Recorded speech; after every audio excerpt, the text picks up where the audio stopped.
Welcome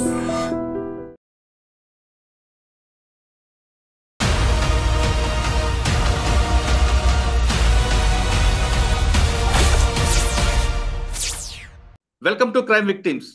బతుకు తెరువు కోసం ఎడారి దేశం వెళ్ళి చాలా కష్టాలు పడ్డ వ్యక్తి ప్రస్తుతం మనతో ఉన్నారు. అతను బతుకు తెరువు కోసం వెళ్ళిన తర్వాత అక్కడ ఎంత కష్టాలు పడ్డారు, అక్కడి నుంచి ఇక్కడ రావడానికి ఎంత ఇబ్బంది పడ్డారు అన్న విషయం మనతో మాట్లాడడానికి శివ ప్రస్తుతం ఉన్నారు. చూడండి, ఈ ఎడారిలో ఈ మేకల కాడ, ఈ గొర్రెల కాడ, వీటి కాడ, ఈ కుక్కలకి మేత అన్నీ నేనే వేసుకుంటాను సార్. ఒకడు నా భార్య చెప్పిన ఎడారిలో వేసేయినారు. చూడండి, చుట్టూ ఒక చెట్టు లేదు, చామ లేదు, ఏమీ లేదు. నాకు బతకాలని లేదు సార్. అన్నమయ్య జిల్లా చెందిన శివ బతుకు తెరువు కోసం, ఉపాధి కోసం ఏదో కొంత కష్టపడి డబ్బులు సంపాదించుకుంటామంటూ కువైట్కి వెళ్ళారు. కువైట్కి ఎవరి ద్వారా వెళ్ళారు, వెళ్ళిన తర్వాత అక్కడ ఎలా మోసపోయారు, అతను పడ్డ కష్టాలు ఇవన్నీ కావు. తర్వాత ఏ రకంగా భారతదేశంకి వచ్చారు, ప్రస్తుతం పరిస్థితి ఏ విధంగా ఉన్న విషయాన్ని శివ అడుగుతున్నాం. శివ నమస్తే. నమస్తే సార్. శివ, ఒకసారి చెప్పండి, మీ వీడియో చూసాం, ఆ ఎడారిలో బాధలు పడుతూ మీరు అంత కష్టాలు పడుతున్నారు. సాధారణంగా మీరు ఒక్కరే కాదు, చాలా మంది కూడా ఉపాధి కోసం వెళ్ళి చాలా కష్టాలు పడుతుంటారు. మీరు ఎవరు ద్వారా వెళ్ళారు, అక్కడ వెళ్ళిన తర్వాత మీరు పడ్డ కష్టాలు ఏంటి? సార్, నేను ఇక్కడ రాచేటి ఏజెంట్ ద్వారా వెళ్ళాను సార్. ఓకే. అది కూడా నేను ఎందుకు వెళ్ళాల్సి వచ్చిందంటే, నాకు హౌస్ వచ్చింది సార్, గవర్నమెంట్ హౌస్ ఇచ్చింది. ఓకే. ఆ హౌస్ కట్టుకోవడానికి ఒక 5 లక్షలు అప్పు చేశాను. ఓహో. అది కూడా సగంలోనే ఉంది సార్, పని పూర్తి అవ్వలేదు. ఇంకా పైన స్లాబ్ వేయలేదు, ఏం లేదు. గోళ్ళ వరకు కట్టాను, ఒక 5 లక్షల దాకా అప్పు చేసి కట్టాను. ఓహో. దానికి ఇంట్రెస్ట్ పెరుగుతుంది. ఇంటికాడ చూస్తే మనం వంట చేసే పాత్రల వ్యాపారం చేసేవాడిని సార్ నేను. అచ్చా. వ్యాపారాలు ఏమీ లేకపోవడంతో ఈ అప్పులు కట్టేదానికి నాకు వ్యాపారం జరగలేదు. ఇంట్లో జరగడం కష్టం అయిపోతుంటే, సరేలే బయట వెళ్ళిన తర్వాత ఏదో కష్టం చేసి అక్కడి నుంచి డబ్బు పంపిద్దామని చెప్పని ఆలోచనతోటి రాయచూటిలో ఏజెంట్ ద్వారా కలిసాం సార్. ఏజెంట్ ద్వారా వచ్చేసి అతను వచ్చి 80,000 డబ్బులు అడిగాడు సార్.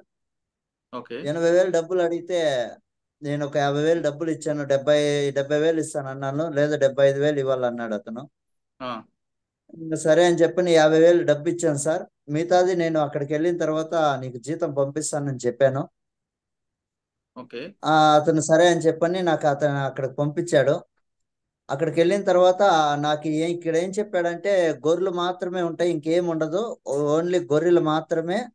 ఆ గొర్రెలకి ఉదయం లేవగానే ఈ దొడ్డిలో నుంచి ఆ దొడ్డిలోకి తోలి అది మొత్తం క్లీన్ చేసి గడ్డి కోసి ఆవిడికి మేత వేసేయడం మాత్రం ఉంటుంది. తర్వాత నీకేం పని ఉండదు, మళ్ళా నువ్వు వేసుకొని పడుకోవచ్చు అన్నాడు సార్ అతను. ఆ విధంగా పని చేసినందుకు ఎంత వస్తుందని చెప్పాడు? నాకు 130 దినార్లు ఇస్తామన్నాడు సార్. అంటే మన ఇండియా కరెన్సీ వచ్చి 35,000 దాకా వస్తుంది అన్నాడు సార్. సరే అని చెప్పని నేను వెళ్ళాను సార్ అక్కడికి. అక్కడికి వెళ్ళిన తర్వాత నాకు వచ్చేసి గొర్రెలు ఒకటే కాదు, గొర్రెలు, మళ్ళా వచ్చేసి పావురాలు, బాతులు, హంసలు, కోళ్ళు, పిల్లులు, కుక్కలు, మళ్ళా వచ్చేసి ఈ గువ్వలు, పక్షులు ఉన్నాయి సార్. ఇవన్నీ కాకుండా వాటికి అన్నిటికీ నీళ్లు ఉదయాన్నే 3 గంటలకు నిద్ర సరిపోయేది కాదు సార్. ఉదయాన్నే 3 గంటలకే లేచి ఆవిడకంతా నీళ్లు పట్టి మేత వేసి వీడియోలు తీసి పెట్టాలి సార్. ఆవిడకి మేత వేసానా లేదా అన్నది కోవిట్లో ఆవిడకి వీడియో తీసి అతనికి పెట్టాలి సార్. లేదంటే అతను ఒప్పుకునేవాడు కాదు. అలాగని మొత్తం వీడియోలు తీసి పెట్టేవాడిని సార్ ఆవిడకి. ఆ వీడియో పెట్టడం వల్ల అతను నాకు ఫోన్ చేసి ఓకే ఓకే ఓకే అని చెప్పేవాడు సార్. తర్వాత 2 కిలోమీటర్లు నీళ్లు మోసుకొని వెళ్ళేవాను సార్ చెట్లకి. అవి ముళ్ళ చెట్లు సార్, మంచి చెట్లు కూడా కాదు, ఒక యాప చెట్టు మంచి చెట్లు కూడా కాదు, ముళ్ళ చెట్లు అవి. ఆ చెట్లకి నీళ్లు తీసుకెళ్లి 2 కిలోమీటర్లు పోసి వచ్చేవాను సార్. ఒక 40 క్యాన్ల దాకా మోసేవాడిని సార్. ఆ 40 క్యాన్లు మోసి వీటికన్నీ మేత వేసేసరికి మధ్యాహ్నం 1:30-2 గంటలు అవ్వేది సార్ టైము. భోజనం చేసుకోవడానికి కూడా టైం సరిపోయేది కాదు నాకు. నేను ఒక్కడే ఉన్నాను సార్. అక్కడ ఎవరు లేరు, మాట్లాడడానికి మనిషి లేడు, నా బాధ ఎవరితోన్నా చెప్పుకుందామనే మనిషి లేడు, ఎవరు లేరు సార్ అక్కడ. ఇంక ఇది పరిస్థితి అని చెప్పని నేను వేరే మనిషిని, ఇంకో మనిషిని పిలిపించు, నా వల్ల కావట్లేదు, నేను ఒకడే చేయలేకపోతున్నానంటే, లేదు ఇంకో మనిషి ఎవరు రారు, నువ్వే చేసుకో అందని చెప్పేవాడు సార్. అవి టయానికి నేను 3 గంటలకు లేచినా కూడా పని భిన్న తొందరగా అయిపోస్తాం కదా అని చెప్పని అన్నా కూడా అక్కడ జనరేటర్లు స్టార్ట్ అయ్యేవి కాదు, మోటార్లు సక్రంగా పనిచేసేటివి కాదు. అక్కడి నుంచి నేను పడ్డ కష్టము అంతా ఇంత కాదు సార్. శివ, ఇప్పుడు మీరు ఇక్కడ పని చేశారు కదా, భోజనం బాగుంటుందా? పోనీ లేదు సార్, భోజనం మనకి రైస్ ఇచ్చేవాడు, వాళ్ళు వంట చేసుకుంటారు సార్. ప్రతి శుక్రవారం వచ్చి ఇక్కడ డిన్నర్ చేసుకుంటారు. ఆ రైస్ మిగిలినవి నాకు అలాగే ఉంచి వెళ్ళిపోయారు. ఆ రైసు అంటే వాళ్ళు తినగా మిగిలింది మీరు తినాలి? అవును సార్, వాళ్ళు తినగా మిగిలింది మాత్రమే. అది కూడా వాళ్ళు మటను, చికెను, ఈ పావురాల మాంసము ఇవి వాళ్ళు చేసుకునేవాళ్ళు సార్. అవి వాళ్ళు చేసి వాళ్ళు తినేసిన తర్వాత వాళ్ళు తిన్న పళ్ళెంలోనే ఆ ఎముకలు గట్రా అన్ని వేసి నాకు అలాగే ఇచ్చేవారు సార్, తినాలి అని. అయ్యో! ఆ ఎంగిల్ తట్లోనే తినమని నాకు ఇచ్చేవారు సార్. మీరు పనిచేసిన ప్రాంతం అనేది పూర్తిగా ఎడారి ప్రాంతం. అవును సార్. శివ పనిచేసిన ప్రాంతం కువైట్లో పూర్తిగా ఎడారి ప్రాంతం. ఎడారిలో కనుచూపు మేరలు ఇసుక తప్ప ఏమీ కనపడదు. శివ ఎంత కష్టపడ్డారనేది ఒకసారి ఆ వీడియో చూద్దాం. చూడండి, ఈ ఎడారిలో ఈ మేకల కాడ, ఈ గొర్రెల కాడ, వీటి కాడ, ఈ కుక్కలకి మేత అన్నీ నేనే వేసుకుంటాను సార్. ఒకడు నా భార్య చెప్పిన ఎడారిలో వేసేయినారు. చూడండి, చుట్టూ ఒక చెట్టు లేదు, చేమ లేదు, ఏమీ లేదు. నాకు బతకాలని లేదు సార్, నాకు ఈడు ఉండాలని లేదు. నేను ఎంత చెప్పినా మా భార్య కూడా వినిపించుకోవట్లేదు. ఎవరు చెప్పినా కూడా నా మాట నమ్మడం లేదు. ఆ పావురాలకి, ఈ కుక్కలకి అన్నిటికీ మేత, మంచి చెడ్డ అన్నీ చూడాలి. ఒక్కొక్క రోజు వాళ్ళు వచ్చినారంటే నైట్ 3 అయినా నిద్ర ఉండదు, 4 అయినా నిద్ర ఉండదు సార్. కోళ్ళకి, ఇక్కడ బాతులకి, ఇట్లా కోళ్ళకి అన్నిటికీ మేత చూసుకోవాలి. చెట్లు వచ్చేసి 2 కిలోమీటర్లు ఉన్నాయి సార్. ఆవిడికి నీళ్ళు ఎత్తుకుపోయి పోయాలా, క్యాన్లతో నీళ్లు మోసుకొని పోవాలా. ఈ జనరేటర్లు ఒకటంటే ఒకటి పని చేయడం లేదు. వాళ్ళకి చెప్తే వాళ్ళు కనీసం పట్టించుకోవడం లేదు. మొన్న మోటార్ చెడిపోతే మోటార్ కూడా కనీసము రిపేర్ చేయించుకొస్తానని ఎత్తుకుపోయినాడు, ఇంతవరకు తేలేదు సార్. నీళ్ళు క్యాన్లు మోస్తానన్న రోజు ఒక మోటార్ పని చేస్తుంది, చెప్పినా కూడా వాళ్ళు చెవుల్లోకి వేసుకోవడం లేదు. చూడండి, ఈ పావురాలు, ఈ బాతులు, వీటికన్నిటికీ నీళ్లు పొద్దున్నే నుంచి మోయాలా, అన్నీ చేయాలి సార్. నేను ఒకటే, నా వల్ల కావడం లేదు. ఎండకి సుస్థి అయిపోతుంది, ఇక్కడ పట్టించుకునే వాళ్ళు లేరు. ఇప్పుడు ఆయన వచ్చి 3 రోజులు అవుతుంది సార్. కనీసం నువ్వు తిన్నావా సచ్చినావా అని ఫోన్ కూడా చేయడం లేదు. ఈడ నాకు ఈ పక్క పాములు, తేళ్ళు ఎక్కువ ఉన్నాయి సార్. నేను చచ్చిపోయినా కూడా అడిగేవాడు లేదు సార్. ఈడ నా పరిస్థితి ఇట్లుండదు. నాకు దయచేసి ఎవరైనా సాయం చేయండి సార్. ఈ ఎడారి నుంచి నన్ను బయట వేసేయండి, ఇంటికి వచ్చేస్తాను. ఈడున్నానంటే చచ్చిపోతాను సార్, ఇంక 2 రోజులు ఉంటే చచ్చిపోతాను. నా వల్ల కావడం లేదు సార్. చూడండి, చుట్టుకారము ఒక చెట్టు లేదు, చేమ లేదు, ఒక మనిషి మాట్లాడేవాడు కూడా లేడు సార్. ఈడ నాకు కనీసం మాట్లాడిచ్చేవాడు లేడు. తిన్నావా చచ్చినావా, ఏంపా ఎట్లుండదు అని అడిగేవాడు లేదు సార్. నాకు నా బిడ్డలు గుర్తొస్తున్నారు, నేను బతకలేను సార్. ఈడ దయచేసి ఎవరైనా నన్ను సాయం చేయండి. ఈ కోవిడ్ నుంచి నన్ను బయటపడేయండి సార్. ఏం చెప్పినా కూడా ఏజెంట్ కూడా కానీ నా మాట వినడం లేదు సార్. డబ్బులు కట్టు అంటున్నారు. నా కాడ అంత డబ్బులు లేదు. ఏం చేసేది సార్, నేను కూలి చేసుకుంటేనే పని జరుగుతుంది. ఏదో ఇక్కడ నాకు చెప్పిండే పని వచ్చేసి వేరే, ఇక్కడ చేపిస్తాండే పనులు వేరే. ఎవరికి అడిగినా నాకే పట్టించుకోవడం లేదు సార్. నా వల్ల కావడం లేదు. ఎవరైనా దయచేసి నన్ను గడ్డకేయండి సార్, మీ కాళ్ళు పట్టుకుంటాను. లేదంటే ఇంకొక రోజు 2 రోజులు చూసి నేను ఆత్మహత్య చేసుకోవాల్సిందే సార్. నా వల్ల కావడం లేదు. మీకు ఎవరికన్నా కానీ దయ ఉంటే నా పైన కొద్దిగా దయ చూపించండి.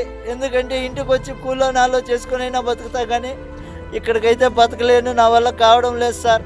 నేను ఎంత బాధపడతానంటే అంత బాధపడతాను. మా భార్యకి ఫోన్ చేసి చెప్తే, నాకా డబ్బు లేదప్పా, నేనేం చేసేది, నేను ఎక్కడి నుంచి తీసుకురావాలి అందంటుంది. ఇంకా నేను ఇక్కడ బతకలేను సార్, నా వల్ల కావడం లేదు. దయచేసి నాకు మీద ఎవరైనా దయ చూపించండి సార్. చూడండి ఇక్కడ ఇసుక తుఫాన్ వస్తుంది సార్. ఆ రోజు వాళ్ళకి చెప్పినా కూడా వాళ్ళు రారు. ఇసుక తుఫాను ఉంటే రారు వాళ్ళు. ఈడ మేత వేయాలా, నీళ్లు పెట్టాలా, మనిషి చచ్చిపోయినా వాళ్ళకి బాధ లేదు. వీటన్నిటికీ మేత పెట్టాలా, నీళ్లు పెట్టాలి, అన్నీ చూసుకోవాలి సార్. కాబట్టి ఎవరైనా దయచేసి నా బాధ అర్థం చేసుకోండి. శివ, మీరు పనిచేసిన వీడియో చూశాను. అసలు కనుచూపు మేరలు ఇసుక కనిపిస్తుంది. గొర్రెలు పశువులు తప్ప మనుషులు ఎవరు కనుచూపు మేరలేరు. అటువంటి ఎడారిలో మంచి నీళ్ళు ప్రధానంగా ఇబ్బందిగా ఉంటుందా? ఆ నీరు దొరక్క ఎలా కష్టపడ్డారు మీరు? నీళ్ళంటే వాళ్ళు లారీలో నీళ్లు తోలేవారు సార్. లారీ వచ్చేది, 10 వీలర్ లారీ వచ్చేది. ఒక పెద్ద ట్యూబులు ఉండేవి సార్. పెద్ద ట్యూబులో 10 వీలర్ లారీ నీళ్లు పడుతుంది ఒక ట్యూబు. ఆ ట్యూబ్ లో వాళ్ళు తోలేసి వెళ్ళేవారు సార్ నీళ్లు. ఆ నీళ్లు నేను అందులోంచి చిన్న పైప్ ఉంటుంది సార్, ఆ పైప్ తోటి నీళ్లు పట్టుకునేవాడిని. అవి చెట్లకి. నేను ఒకసారి వాటర్ క్యాన్లు ఉంటాయి సార్, వాళ్ళు తాగడానికి మినరల్ వాటర్ తెచ్చుకుంటారు. అవి బాక్స్కి వచ్చి 12 బాటిల్ వస్తాయి సార్, చిన్నవి. ఒక 200 గ్రాముల నీళ్లు ఉంటాయి అందులో. ఆ నీళ్లు నేను ఒకసారి తాగానని నా మీద అరిశాడు సార్ అతను. ఆ నీళ్లు నీ కోసం కాదు, మా కోసం తెచ్చుకున్నాము, నువ్వెందుకు వాడుతున్నావు, అది ఇదని నా మీద గొడవ చేశాడు. అయ్యో. సార్ ఇప్పుడు మీరు శివగారు ఇప్పుడు తాగడానికి కదా, స్నానానికి దానికి వాటర్ ఎలాగా? ఇవే సార్, ట్యూబ్ లో నీళ్ళే. అవే తాగడానికి. నేను గొర్రెలకి, మేకలకి, ఈ పక్షులకి అన్నిటికీ కూడా అవే నీళ్ళే వాడాలి. ఇంకా ఈ చెట్లకి 2 కిలోమీటర్లు నీళ్లు మోసుకొని వెళ్ళాలి సార్, నా వల్ల అయ్యేది కాదు. ఎండ వచ్చేసి 60 డిగ్రీలు, 67 డిగ్రీలు అతనే చూపించారు సార్, మా కపిలే చూపించారు 67 డిగ్రీలు ఎండ కాస్తుంది అని. మళ్ళా వచ్చి రాంగ ఒక 55-60 డిగ్రీల కాడికి ఎండ వచ్చింది సార్. ఆ ఎండకి నా వల్ల కావడం లేదు. నేను ఎంత చేసినా నాకు ఒంట్లో ఓపిక లేదు, శక్తి లేదు, నీరసం అయిపోయేది ఒళ్ళు. కనీసం నీళ్లు ఈ రోజుకొచ్చి 20 లీటర్లు 30 లీటర్లు నీళ్ళు తాగినా కూడా కనీసం బాత్రూమ్ పాస్ పోయడానికి కూడా వచ్చేది కాదు సార్, నొప్పి వచ్చేది నాకు. అయ్యో. ఆ ఎండలో అంత బాధపడ్డా నేను అతనికి పదే పదే అడిగాను సార్, నాకు ఇంకో మనిషి కావాలి, నేను ఒక్కడే చేయలేను, ఇన్ని పనులు నేను ఒక్కడే ఎలా చేస్తాను బాబా, నా వల్ల కావడం లేదని ఎన్నోసార్లు చెప్పాను. అతను పట్టించుకోలేదు. మోటార్లు రిపేర్ అయిపోయినా కూడా నేను చెప్పాను సార్, నా వల్ల కావడం లేదు, మోటార్లు తెప్పించు, రెడీ చేపించు అని అడిగితే కూడా పట్టించుకోలేదు అతను. సరే అని చెప్పని ఇంకా నేను చేసేది ఏమీ లేక ఇంకా లాస్ట్ కి ఈ వీడియో పెట్టి చనిపోవాలనుకుని, నా వాళ్ళు పెట్టే నరకం కంటే చనిపోవడం చాలా చిన్న విషయం అనిపించింది సార్ నాకు. అయ్యో. చావు అనేది వాళ్ళు పెట్టే టార్చర్ కంటే చాలా చిన్నది అనిపించింది సార్ నాకు. ఆయన కార్ వేసుకొచ్చి ఎడారిలోనే నన్ను తీసుకెళ్లిపోయాడు సార్, సర్రమని. అక్కడ ఒక సెకండ్ కూడా ఆపలేదు. నువ్వు సర్రమని ఎక్కడన్నా వెళ్ళిపోదామని చెప్పని ఎక్కించుకొని వచ్చేసాడు సార్ అతను. వచ్చేసిన తర్వాత నేను ఎంబసీలోకి వచ్చి పడ్డాను సార్. అప్పటికే సార్కి అన్ని డీటెయిల్స్ ఇచ్చున్నాను, ఫోన్ చేసి ఉంటే ఎంబసీ వాళ్ళకి అన్ని డీటెయిల్స్ ఇచ్చున్నాను. ఇక్కడ ఎవరు ఏజెంట్, ఏమి పరిస్థితి అంటే ఒక ఆడామని పిలిపించారు సార్ అక్కడ ఏజెంట్. పిలిపించి ఆయనకి ఎంక్వైరీ చేస్తే, నాకు తెలియదు సార్, నేనేం చెప్పలేదు, అతను నాకు ఫోన్ చేయలేదు అన్నాడు. నేను ఫోన్ చేయడం ఆయనకు చేయలేదు సార్, మా ఏజెంట్ చేశాను ఇక్కడ. మా ఏజెంట్ ఏం చెప్పాడంటే, ఆయనకు అడుగుతుంటే ఆయన నాకు సంబంధం లేదు, ఆయన నాకు తెలియదు, మీరు మాట్లాడుకోండి అని చెప్పనేసి అనింది అని చెప్పని మా ఏజెంట్ చెప్పాడు సార్ ఇక్కడ. ఈ ప్రాబ్లమ్స్ అన్ని నేను ఫేస్ చేసి ఇవన్నీ తట్టుకోలేక ఇంకా ఆ టైంలో ఇంకొక 2 రోజులు ఉంటే ఏదో సూసైడ్ చేసుకొని చనిపోదాము, ఇది పెట్టే టార్చర్ కంటే అదే బెస్ట్ అనిపించింది నాకు. ఇంకా ఆ టైంలో ఎంబసీకి ఎప్పుడైతే వెళ్ళానో పేపర్కి ఇవన్నీ వచ్చేసింది. కువైట్ మొత్తం హల్చల్ అయిపోయింది సార్ ఈ వీడియో. అయిపోవడంతో సార్ వాళ్ళంతా నాకు కలిసి, నాకు ప్రెజర్ ఎక్కువైంది, నువ్వు ఎవరికి ఫోటోలు ఎక్కువ వీడియోలు పెట్టకో అని చెప్పన్నారు సార్. కువైట్ లో తెలుగు వాళ్ళందరూ నాకు ఫోన్ చేసేవారు, ఏటన్నా నీ పరిస్థితి ఏంటి, ఎలాగుంది, మేమే ఇక్కడ కార్ డ్రైవింగ్ చేస్తూనే కనీసం ఏసీ లేకపోయినా టిష్యూ పేపర్లు అన్ని ఒక బాక్స్ వేసుకొని అలాగెళ్తే బాక్స్ కూడా ఖాళీ అయిపోతుంది టిష్యూ పేపర్లు, అంత ఏసీలో కూడా. నువ్వు అలాంటి ఎడారిలోకి ఎందుకు వచ్చావు అని అడిగారు సార్. కానీ మనకు తెలియదు కదా సార్, అక్కడ అలాగ ఉంటుందని మనకు తెలీదు, మన కపిల్ అలాంటి వాడని మనకు తెలియదు. ఏదో బతికాలి, ఏదో చేయాలి, ఈ సమస్యల నుంచి బయటపడాలని ఒక బాధ్యతతో అక్కడికి వెళ్ళాను అంత దూరం. తర్వాత కానీ మనకి వెళ్ళిన తర్వాత కానీ తెలియదు అలాగ ఉంటుంది మన పరిస్థితి అని. అంటే ఇండియన్ ఎంబాసీ వచ్చిన తర్వాత మీ పరిస్థితి మారిందా? వాళ్ళు తీసుకెళ్లి వాళ్ళ రూమ్ లో పెట్టుకున్నారు సార్ నన్ను. ఓకే, మరి అక్కడి నుంచి ఎలా పంపించారు మీకు? అక్కడి నుంచి మళ్ళీ ఏజెంట్ ఫోన్ చేశారు సార్, టికెట్ తీసుకొని టికెట్ పంపించు అని. అక్కడ ఆ, కువైట్ లో ఉన్న ఏజెంట్ వచ్చి వాళ్ళ ఉమ్, కపిల్ వాళ్ళ ఇంటికే డైరెక్ట్ గా వెళ్ళి వీసా పాస్పోర్ట్ రెండు తీసుకొచ్చింది సార్ ఆయన. ఉమ్, తీసుకొచ్చి మళ్ళీ ఇతనికి టికెట్ వేయమన్నాను సార్. టికెట్ వేయమంటే అతనేమో మా భార్యకి ఫోన్ చేసి 30,000 డబ్బులు కడితే టికెట్ వేస్తానమ్మా అన్నాడు సార్. ఉమ్, మా దగ్గర డబ్బు లేదు, మేము ఎక్కడి నుంచి తేవాలి, మీకే అప్పు పెట్టాము, నా కాడ ఉంటే మా ఆయన ఎప్పుడే పిలిపించుకుందాను కదా, మా ఆయన అక్కడ లేని బాధలు పడుతున్నాడు, కష్టాలు పడుతున్నాడు, ఉమ్, మా కోసం వెళ్ళాడు, ఉమ్, మాకే బాధ అనిపిస్తుంది, మా వల్ల కాదు, మా కాడ డబ్బు లేదు అని చెప్పని మా ఉమ్, భార్య చెప్పడంతో ఉమ్, అక్కడికి అతను ఫోన్ చేసి, ఎంబీసీ వాళ్ళు ఫోన్ చేసి, నువ్వు ఉమ్, త్వరగా టికెట్ పంపుతావా లేదా అది ఇది అని చెప్పని అడగడంతో అతను ఉమ్. మార్నింగ్కే టికెట్ బుక్ చేశాడు సార్. ఎవరు, ఏజెంటా? ఆ ఏజెంట్ ఆ, బుక్ చేయడంతో నేను ఇండియాకి 2 రోజుల్లో వచ్చేసాను సార్. అక్కడ 2 రోజులు ఉన్నాను, 3వ రోజు నేను బయలుదేరిపోయాను అక్కడి నుంచి. డైరెక్ట్ ఎక్కడికి, బెంగళూరు దిగారా మీరు? డైరెక్ట్ లేదు సార్, దుబాయ్ దిగి దుబాయ్ నుంచి బెంగళూరుకి వేశారు సార్ టికెట్. ఓకే, బెంగళూరుకి ఎప్పుడు వచ్చారు మీరు? నిన్న నిన్న మొన్న నిన్న తెల్లవారుజాము 4 గంటలకు sir. Okay sir, Bengaluru airport దిగిన తర్వాత కుటుంబం అంతా ఆ, కనబడగానే మీకు ఏమనిపించిందండి? నాకు చాలా ఆనందం అనిపించింది సార్. బాధ అయిపోయింది, నా బిడ్డల్ని మళ్ళీ నేను చూస్తాను అనుకోలేదు, నా భార్య బిడ్డల దగ్గరికి నేను చేరుకుంటాను అనే ఆశ లేదు. అయ్యో. అలాంటిది మన వీళ్ళు అందరూ కలిసి నాకు ఇలా సాయం చేసినందుకు వాళ్ళకి ఎప్పుడు నేను రుణపడి ఉండాలి. ఇలాంటి పరిస్థితిలో ఎవరికి కూడా రాకూడదు. నేను ఇచ్చే సందేశం ఏమంటే, తెలిసిన వాళ్ళు ఉంటే తప్ప కువైట్కి వెళ్ళకూడదు ఎవరు. ఉమ్. అలాంటి పరిస్థితి మనకి తెలిసి నేను చెప్తున్నాను, తెలియకుండా అయితే నాలాగా ఎవరు వెళ్ళకండి, మోసపోకండి సార్. సాధారణంగా కువైట్ వెళ్ళిన వాళ్ళకి స్కిల్ డెవలప్మెంట్ అంటే స్కిల్ ఉండాలి. వృత్తిని వృత్తిగా నైపుణ్యం ఉన్న వాళ్ళ రండి అంటే వాళ్ళు చెప్తుంటారు కదా. మీరు ఎందుకు మరి వెళ్ళారు అంత దూరం? అంటే నాకు చెప్పాను కదా సార్, ఇబ్బందులు ఉన్నాయని. కానీ మనము ఉమ్. అక్కడికి వెళ్తే కానీ ఇలా గొర్రెలు మాత్రమే ఉంటాయి, నీకు ఇంకేం ఉండదు అని చెప్పిన అతను చేతులు ఎత్తేస్తాడని మనం అనుకోలేదు సార్. అవునా? ఆ. ఆ, మనకి చెప్పడము ఒకటి, అక్కడ జరుగుతున్న పనులు ఇంకొకటి కదా సార్. మనకు తెలియదు కదా, ఓన్లీ గొర్రెలు మాత్రమే ఉంటాయి, అది కూడా ఎడారి అని నాకు చెప్పలేదు సార్. ఆహా. ఎందుకంటే మనం ఎప్పుడు వెళ్ళలేదు, ఎవరిని కాంటాక్ట్ అవ్వలేదు, పలానుగా ఇలాగ ఉంటుందని నాకు ఎవరు చెప్పలేదు. అచ్చా. ఆ మనం అక్కడికి వెళ్తే భోజనం జరిగిపోతుంది, మనము నెల కష్టపడిన అప్పులు డబ్బులు తీర్చుకోవచ్చు ఇంటికి అనుకున్నారు. పంపిస్తే అప్పులు అప్- తీర్చుకొని ఏదో ఇద్దరు ఆడపిల్లలు ఉన్నారు, వాళ్ళ భవిష్యత్తు గురించి ఆలోచించవచ్చు అని ఏదో వెళ్ళాను సార్ నేను అక్కడికి. ఉమ్. అక్కడికి వెళితే గానీ నా పరిస్థితి ఇలాగ ఉంటుంది, ఇంత దారుణంగా మారుతుందని నేను ఊహించలేకపోయాను. ఊర్లోకి వచ్చిందా శివ? ఇక్కడ గ్రామస్తులు కానీ ప్రభుత్వం కానీ ఏ విధంగా ఆదుకుంటుంది మీకు? చాలా బాగా ఆదుకుంటుంది సార్ నాకు.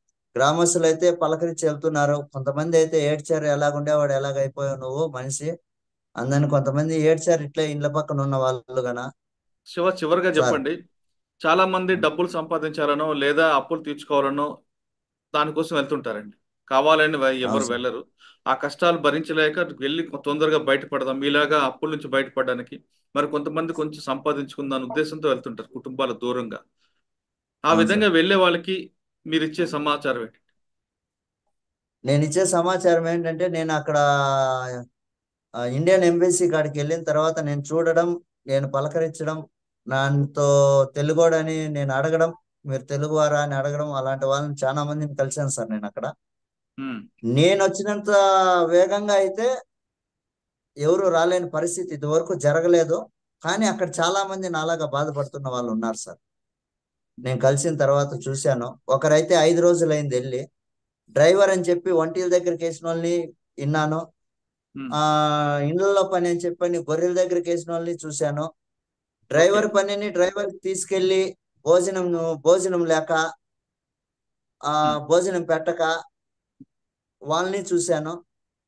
ఇంకొంతమంది అయితే మాకు జీతాలు ఇవ్వట్లేదు, ఏమి ఇవ్వట్లేదని కొంతమంది బయట నుంచి ఇంటి దగ్గర నుంచి డబ్బు వేయించుకొని వెనక్కి వచ్చేసిన వాళ్ళని చూశాను. నాతో ఉమ్, పాటు వచ్చారు కొంతమంది. అలాంటి ఉమ్, వాళ్ళని చాలా మంది చూశాను సార్ నేనైతే అక్కడ. ఉమ్. అంటే సరైన ఏజెంట్ ద్వారా వెళ్తే పర్వాలేదా?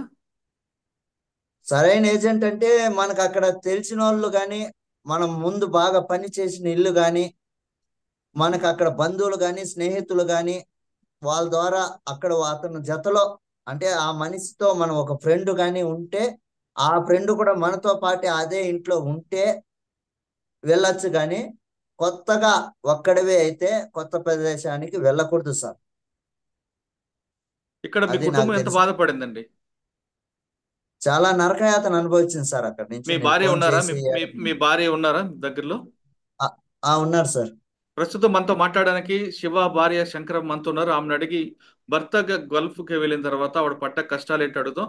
మా శంకరమ్మ నమస్తే. నమస్తే సార్. అమ్మా, ఇల్లు కట్టుకున్నారు, అప్పు తీర్చుదామని మీ భర్త కువైట్ వెళ్ళారు.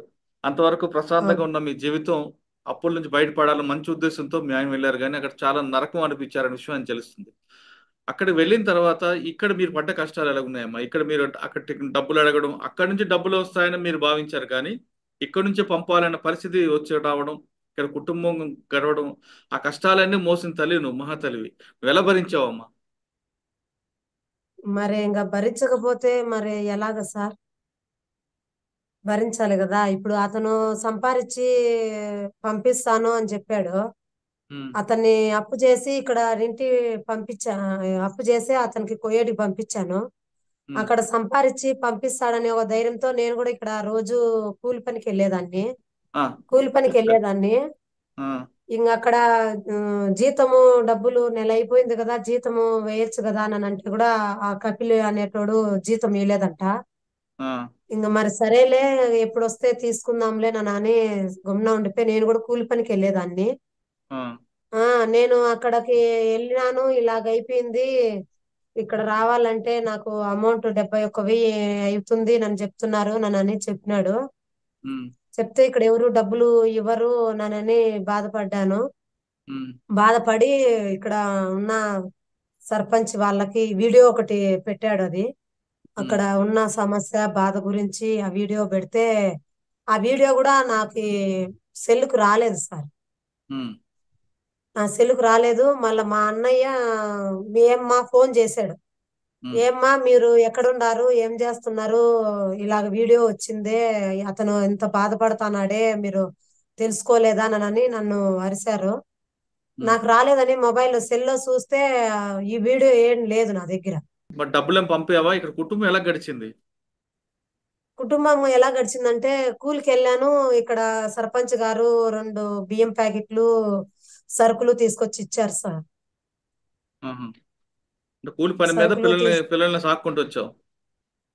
సాక్కుంటూ వచ్చాను. ఇంకా ఇలాగ వీడియో తెలిసిన వెంటనే ఏం బాధపడుతుందో ఏమో, జీతం కూడా ఇయ్యలేదు నన్ను అతను చెప్తున్నాడు అని ఇక్కడ సర్పంచ్ సార్ గారు 2 ప్యాకెట్లు బియ్యము సరుకులు అందుబాటు చేశారు. శివ వచ్చారు కాబట్టి ఇప్పుడు ఎలాగుంది మీ జీవితం? చాలా బాగుంది సార్. కువైట్కి వెళ్ళమంటావు ఎవరికైనా? వెళ్ళమన్నాను సార్. నేనైతే కువైట్కి ఎవరిని వెళ్ళొద్దనే చెప్తాను సార్. నాకు తెలిస్తే మటుకు నేను వెళ్ళొద్దనే చెప్తాను సార్. ఓకే. కువైట్కి వెళ్ళాలనుకున్న వారు ఖచ్చితంగా ఒక మంచి ఏజెంట్ తీసుకోండి, లేదా అక్కడ ఎవరైనా మీకు తెలిసిన వారు ఉంటే వాళ్ళతో మాట్లాడిన తర్వాత వెళ్ళండి అంటున్నారు శివ. లేదు డబ్బులు సంపాదించాలని అప్పులు తీర్చుకోవాలని కానీ మీరు కానీ వెళ్తే ఇలాంటి కష్టాలు ఎదుర్కొంటారంటూ శివ తన అనుభవం చెప్తున్నారు.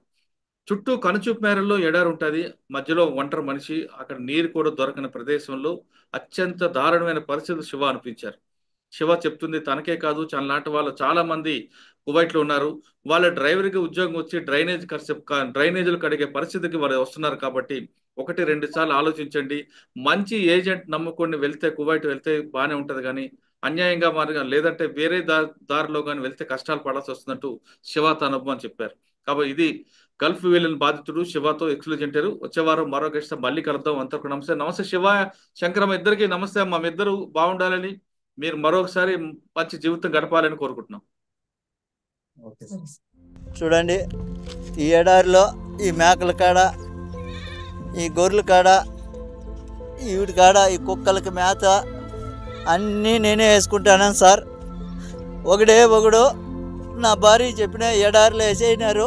చూడండి, చుట్టూ ఒక చెట్టు లేదు, చేమ లేదు, ఏమీ లేదు.